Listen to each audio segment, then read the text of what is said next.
Hello everyone.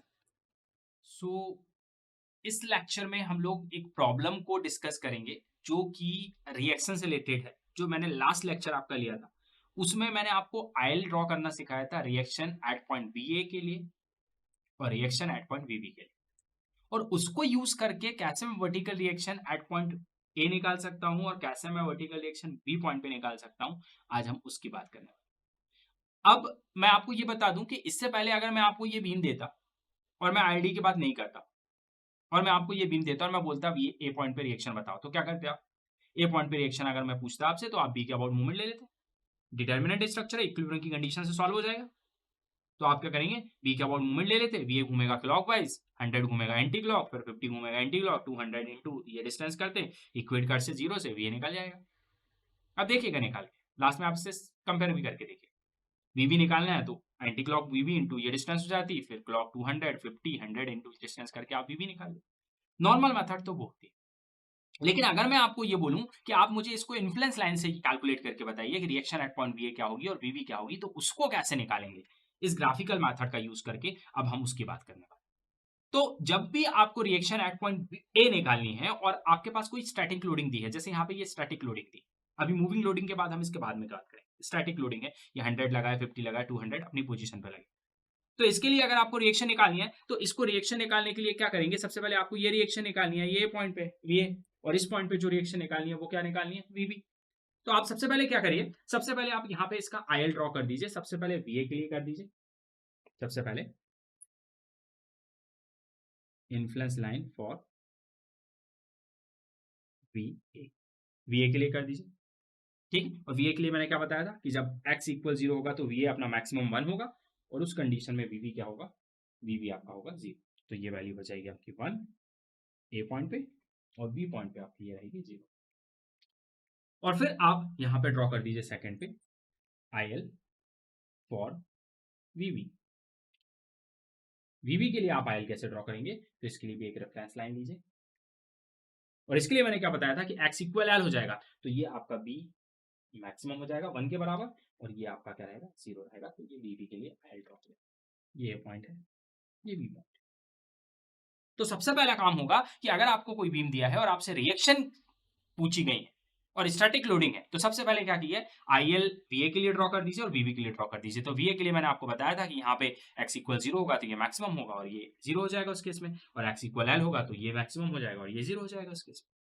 और उसके बाद क्या करिए? इस पर्टिकुलर लोडिंग के लिए, जैसे 200 का यहाँ लोड लग रहा है, तो इस 200 की लोडिंग के लिए यहाँ पे ये डॉटेड लाइन बना दी है, जिसके रिस्पेक्ट में हम लोग ऑर्डिनेट्स निकालेंगे। इसी तरीके से इस लोडिंग के लिए यहाँ पे ये डॉटेड लाइन बना दीजिए। इसी तरीके से इसके लिए भी यहाँ पे ये डॉटेड लाइन बना दी है, जिसके लिए ऑर्डिनेट्स हमें निकालना। और उस ऑर्डिनेट को निकालने के लिए ये डिस्टेंस आपको पता है, ये 2 मीटर है। इन दोनों के बीच में डिस्टेंस कितनी है? 2 मीटर है। यहाँ पे ये डिस्टेंस कितनी है? 3 मीटर है। और यहाँ पे डिस्टेंस कितनी है? 3 मीटर है। इसी तरीके से इसमें भी कितनी है? ये 2 मीटर है। ये कितनी है? 2 मीटर है।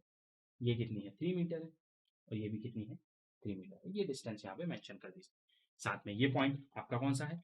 ये ए है, तो वो बी था। ये सी पॉइंट है, ये आपका डी पॉइंट है, ये आपका ई पॉइंट है, राइट। इसी तरीके से ये आपके पास सी पॉइंट था, ये आपके पास डी पॉइंट था, और ये आपके पास ई पॉइंट है। ये पॉइंट मेंशन कर दीजिए। तो सबसे पहला काम आपका होगा कि आप आईएल ड्रॉ कर दीजिए रिएक्शन एट वीए के लिए एंड रिएक्शन फॉर वीबी के लिए, और फिर उन लोडिंग जहां पे लग रही है उस लोडिंग के बेसिस पे आप एक डॉटेड लाइन से उस पॉइंट्स को प्रेजेंट कर दीजिए। और फिर क्या करेंगे? फिर हमें पता है कि let VA and VB vertical reaction at point A and B, right. A और बी पे आपकी वर्टिकल रिएक्शन है वी एंड बी। अब इसके बाद हमें इसके अगर ऑर्डिनेट्स निकालने हैं तो सबसे पहले हम जो कैलकुलेशन करेंगे वो रिएक्शन किसकी बात करेंगे? रिएक्शन एट पॉइंट ए की बात करते हैं, मतलब हम बात कर रहे हैं वीए की, हमें वीए निकालना है। तो वीए के लिए आपको क्या करना पड़ेगा? सबसे पहले इसके ऑर्डिनेट्स निकालने पड़ेंगे। वो ऑर्डिनेट्स कैसे निकालेंगे? तो ऑर्डिनेट्स निकालने के यहाँ पे दो तरीके। एक तरीका तो ये है कि मुझे ये पता है कि ये कितनी हाइट है? 1 है, और यहां से आप ट्राइंगल ले लो और सिमिलर ट्राइंगल की कंडीशन लगा दो। ये पूरा का पूरा एक ट्राइंगल ले लो, उसके साथ ये छोटा ट्राइंगल ले लो, तो इसका परपेंडिकुलर डिवाइड बाय इस छोटे वाले का परपेंडिकुलर इक्वल हो जाएगा इस पूरे का बेस डिवाइड बाय इसका बेस। सिमिलर ट्राइंगल की प्रॉपर्टी निकालो, इसकी हाइट आ जाएगी, फिर ये वाली मिल जाएगी तो इसके रिस्पेक्ट में ये वाली निकल जाएगी, इसके रिस्पेक्ट में ये वाली निकल जाएगी। तो एक कंडीशन तो ये है कि ये ऑर्डिनेट्स निकालने हैं, मतलब ये हाइट्स निकालनी है, तो आप सिमिलर ट्रायंगल की कंडीशन लगा दो। और सिमिलर ट्रायंगल की कंडीशन क्या बोलती है कि परपेंडिकुलर बाय परपेंडिकुलर इक्वल होता है बेस बाय बेस के। ये सिमिलर ट्रायंगल की कंडीशन। क्लियर? तो एक तरीका ये है, लेकिन ये थोड़ा सा लेंदी हो जाएगा यहाँ पे मैं लगा। तो उससे बेस्ट एक और तरीका है, मैंने आपको जो लास्ट लेक्चर था उसमें मैंने आपको VA की वैल्यू निकाल के बताई थी। VA आपके पास आया था L minus x by L आया, और मैंने आपको VB की वैल्यू बताई थी, और वो VB की वैल्यू जो आई थी इस पॉइंट पे हमने निकाली थी, वो कितनी आई थी? वो VB की वैल्यू मैंने आपको बताई थी, वो आई थी आपके पास x बाय एल के बराबर, x बाय एल के बराबर। तो जो ऑर्डिनेट्स हैं वो मैं डायरेक्टली इसका यूज करके भी निकाल सकता हूँ, तो सिमिलर ट्रायंगल की मुझे जरूरत नहीं। कुछ पॉइंट ऐसे आएंगे कि यहाँ पे सिमिलर ट्रायंगल ही लगाना पड़ेगा, बट कहीं पर हम ये डायरेक्ट इसको यूज कर सकते हैं। तो कैसे यूज कर सकते हैं? तो मैंने बोला इसके यूज के लिए आप कैसे यूज करोगे, तो सबसे पहले आईडी फॉर VA की मैं बात कर रहा हूँ, ए पॉइंट पे मुझे निकालना है। सबसे पहले मैं ये ऑर्डिनेट्स निकालता हूँ, इसके लिए ऑर्डिनेट्स निकालता हूँ। तो कैसे निकालूंगा? यहां से निकाल रहा हूं। कभी भी याद रखिएगा, जीरो वाले पॉइंट से एक्स को काउंट किया जाता है, जहां पे ये जीरो बन रहा है यहां से नहीं कभी काउंट किया जाता है एक्स, यहां से किया जाता है। तो यहां से इस पॉइंट के लिए एक्स की वैल्यू कितनी है आपके पास? 3। तो आप क्या करेंगे? 3 डिवाइडेड बाय क्या देगा? एल। एक्स की वैल्यू होगी 3 डिवाइड बाय एल। एल मतलब इसका टोटल स्पान कितना है? 10 मीटर। तो डिवाइड बाय क्या कर दीजिए? 10 कर दीजिए। तो ये 3/10 आएगा ये ऑर्डिनेट। इसी तरीके से अब मुझे इसको निकालना है, तो इसके लिए भी यहां से यहां तक की डिस्टेंस वो एक्स होगी। तो वो कितनी हो जाएगी? यहां से ये 3 प्लस यहां से 3, तो 3 प्लस 3 कितना हो गया? 6। मतलब एक्स की वैल्यू क्या हो गई? 6 divided by span L. L मतलब कितना हो जाएगा? 10। तो ये आएगा 6/10। इसी तरीके से अगर मुझे इस पॉइंट पे ऑर्डिनेट निकालना है, तो मैं क्या करूंगा? यहां से यहां तक की वैल्यू ले लूंगा, वो मेरे लिए एक्स हो जाएगी। तो 3 प्लस 3 प्लस 2 तो 8 हो जाएगा। इसका मतलब ये ऑर्डिनेट क्या हो जाएगा? 8/10 हो जाएगा। और उसके बाद यहां पे अगर बात करूं तो यहां से यहां तक एक्स की वैल्यू कितनी हो जाएगी? 10। और 10/10 क्या आ जाएगा? 1। तो ये ऑलरेडी यहां पे 1 लिखा हुआ है। तो जब ऑर्डिनेट आप निकालोगे तो आप कंडीशन क्या लगाते हो? X by L. तो अगर सबसे पहले आपको एट पॉइंट अगर मैं आपको ई बोलूं, ई पे ऑर्डिनेट क्या होगा? तो वो क्या होगा? एक्स बाय एल के फॉर्म में एक्स की वैल्यू हो जाएगी 3 और डिवाइड बाय एल कितना हो जाएगा? 10। तो ये कंडीशन हो जाएगी। इसी तरीके से अगर मैं आपसे बोलूं एट पॉइंट, किसकी बात करूं? डी की बात करूं, तो डी पे कितना हो जाएगा? तो डी तक हो जाएगा, बी से लेके डी तक एक्स की वैल्यू, तो वो हो जाएगी आपके पास 6। 3 प्लस 3 मतलब 6 डिवाइड बाय एल हो जाएगा 10। तो यहां से निकल जाएगा 6/10। इसी तरीके से अगर मैं बात करूं एट पॉइंट डी के बाद सी की, तो सी के लिए आपका हो जाएगा एक्स कितना हो जाएगा? 3 प्लस 3 प्लस 2 डिवाइड बाय 10 मतलब हो जाएगा 8/10 के बराबर। इस तरीके से आप ऑर्डिनेट निकालेंगे। और अब मुझे फाइनली निकालनी है रिएक्शन एट पॉइंट VA। तो मैं VA कैसे निकालता हूं? तो वो उसके लिए सीधी कंडीशन होती है लोड इनटू ऑर्डिनेट्स। तो उसके लिए हम करेंगे लोड, तो लोड कितना है? 200 इनटू ऑर्डिनेट्स कितना है इसका? 3/10 प्लस नेक्स्ट लोड कितना है? 50 इनटू उसका ऑर्डिनेट कितना है? 6/10 प्लस नेक्स्ट लोड कितना है? 100, उसका ऑर्डिनेट कितना है? 8/10। इसका टोटल कर दीजिए। तो इसका जब टोटल करेंगे तो वो टोटल आएगा 170 किलोमीटर। ये आपके पास हो गई VA की वैल्यू, रिएक्शन एट पॉइंट ए। ये VA निकलेगी। तो इस ग्राफ का यूज करके मैंने क्या किया? रिएक्शन को डायरेक्ट निकाल लिया। अब आप बोलोगे कि सर इसमें क्या बड़ी बात है, इससे अच्छा तो हम सीधा निकाल लेते, V के अबाउट मूवमेंट लेते, VA घूमेगा क्लॉकवाइज, VA इनटू ये डिस्टेंस, ऐसे निकाल के तब भी रिएक्शन 170 ही आएगी। तब भी आप निकाल के चेक करिएगा, वही आएगी। लेकिन यहां पे अभी इसका मेन यूज ही नहीं शुरू हुआ। इसका मेन यूज शुरू होगा आने वाले क्वेश्चंस में, जब हम मूविंग लोड की बात करने वाले हैं। ये तो इसकी स्टार्टिंग है, ये इसका बेसिक है। तो सिर्फ हम बेसिक डिस्कस करें कि किस तरीके से ग्राफ को यूज करके रिएक्शन को हम निकाल सकते हैं, राइट? तो हमने ये रिएक्शन VA निकाली। अब इसी तरीके से अगर मुझे रिएक्शन VB निकालनी है, सेकंड पॉइंट VB की बात करूं, VB की बात करूं तो VB कैसे निकल जाएगा?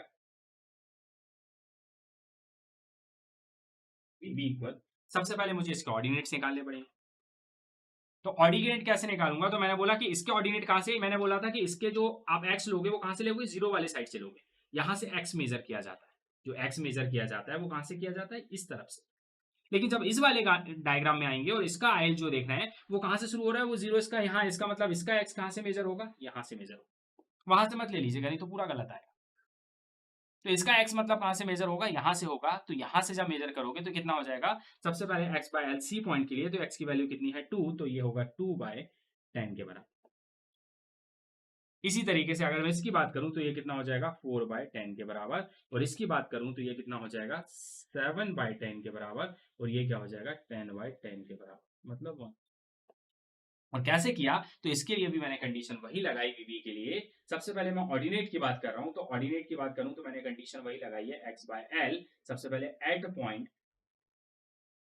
अगर मैं सी की बात करूं तो सी पे x इक्वल जो है वो सी पे फ्रॉम ए से लेना है, फ्रॉम ए से लिया तो वो कितना आया x इक्वल, वो x इक्वल मिलेगा आपको 2, और L कितना है आपके पास 10, इसका मतलब ये हो जाएगा 2/10।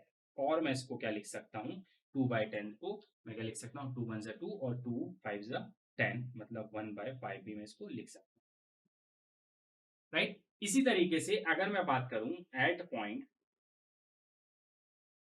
डी की, नेक्स्ट सी के बाद डी है, तो डी पे जो एक्स की वैल्यू है, एक्स की वैल्यू कितनी हो जाएगी 4 हो जाएगी, और एल वही 10 रहेगा, इसका मतलब वो हो जाएगा 4/10, तो मैंने 4/10 लिखा।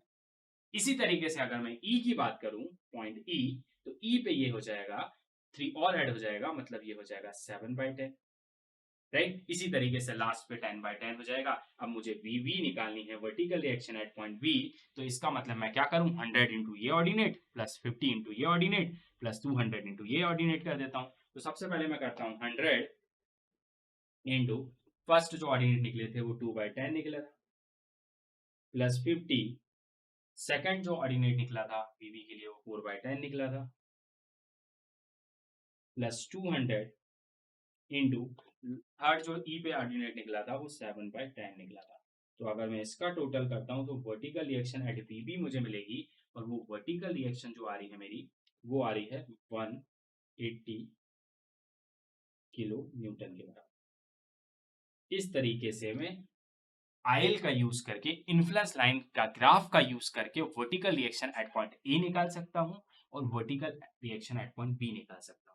और अगर आपको इसको क्रॉस चेक करना है तो वर्टिकल रिएक्शन हमेशा टोटल लोड के बराबर होती है, तो यहाँ पे टोटल लोड कितना है 100, 50 और 200, मतलब 150, 350, और रिएक्शन का सम भी कितना है 350, 180 प्लस 170 मतलब कितना होता है 350, मतलब हमारी रिएक्शन यहाँ सही निकली है। सेम रिएक्शन को आप, जैसे मैं आपको पहले नॉर्मल मेथड में बताता था, वैसे भी निकाल सकते हैं, वो भी निकलेगी, लेकिन यहाँ पे हमको प्रॉपर आयल का यूज करके निकालना है। तो जब एग्जाम में क्वेश्चन हमसे आता है और हमसे बोला जाता है कि draw the influence line for the reaction at point A and reaction at point B, तो हम कुछ इस तरीके से ड्रॉ करते हैं, और अगर हमें कैलकुलेट करने के लिए बोला जाता है तो हम इस तरीके से उसको कैलकुलेट करते हैं। तो थैंक यू, नेक्स्ट लेक्चर में मिलेंगे नेक्स्ट प्रॉब्लम के साथ।